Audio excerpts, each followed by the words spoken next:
These waters along the U.S.-Mexico border are the latest source of conflict for U.S. President Donald Trump in trade negotiations with Mexico.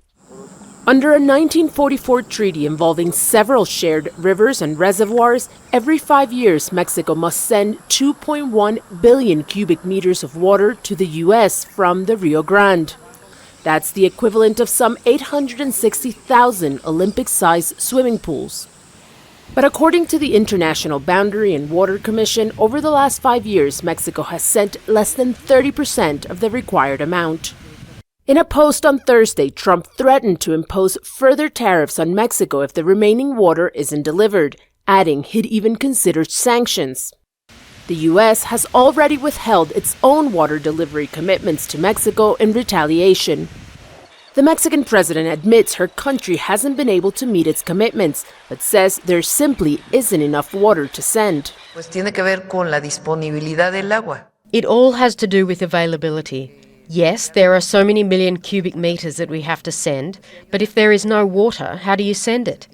That's why we're looking at the technical side, especially when it comes to irrigation systems that can reduce how much water is needed to help resolve this issue.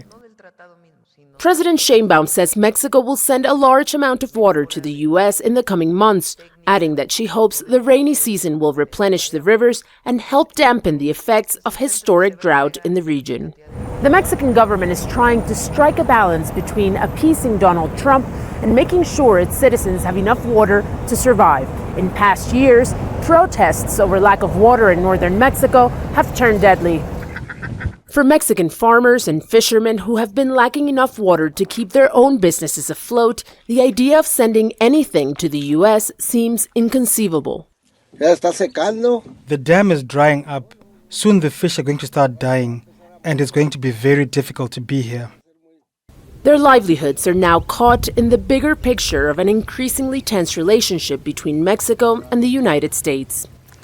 Julia Galiano, Al Jazeera, Mexico City. Make sure to subscribe to our channel to get the latest news from Al Jazeera.